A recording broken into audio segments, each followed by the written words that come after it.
talking about setting your expectations, a lot of people, if you're just starting to get into the home buying process, or you've never bought a home, period, or let's say it's been a long time since you bought, a lot of people don't realize what do you need to do. So we put together some simple steps just to go through and just provide you with some sort of like road path, if you will, or yellow brick road, because for Chris and I and everyone else on the show, we sometimes take it for granted or overlook it. The basic steps that you go through, you should go through as a consumer to buy a house, because we do it every day. The very first step you need to look at is saving your down payment. We've talked about on the show before that we do have programs that will allow zero down payments, but at the same time, the more down payment you have, the more options you have as well. But having some sort of down payment or money for closing costs is always a good option for you. Or reserves. Yes, exactly. And even if you don't have let's say you have a VA qualification, or you have a first-time home buyer loan, you're going to want to do things to the house. So you're going to need money reserves. Once you buy that house, you're going to need furniture.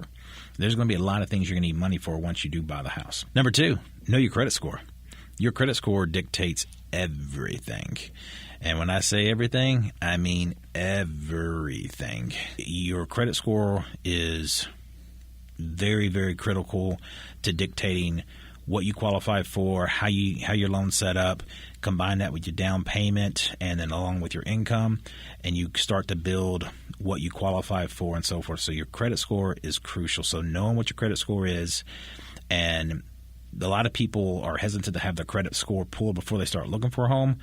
You need to have your credit pulled at least 6 to 9 months before you get serious about it, because if there's a blemish on your credit, you at least have time to fix it. Number 3, find a real estate agent. Yeah, I tell people all the time, everybody, I think most people know somebody that's in the real estate business, whether it's a family member or somebody you go to church with or somebody you work with or whatever. And I always tell people, if you don't know what kind of agent that person is, interview them. It doesn't cost you a dime to sit down and talk with them and make sure that that you feel comfortable. This is going to be your biggest purchase you're ever going to make. Absolutely. And I know that gets talked about all the time, but it is. Yes. Can that person negotiate for you? Are they going to advocate for you? Do they really know what you're looking for? Mm-hmm. Are they going to just send you to whatever house so they can try to get a commission? There's a lot of different things you have to consider when you're interviewing a real estate agent. Number 4, get pre-approved.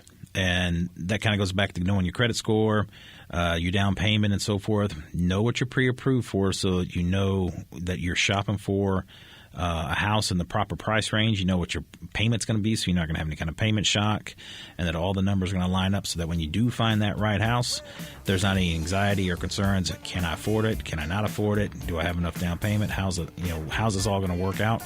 Before you go in and put an offer on it, that, yep, this is good. I can make this work.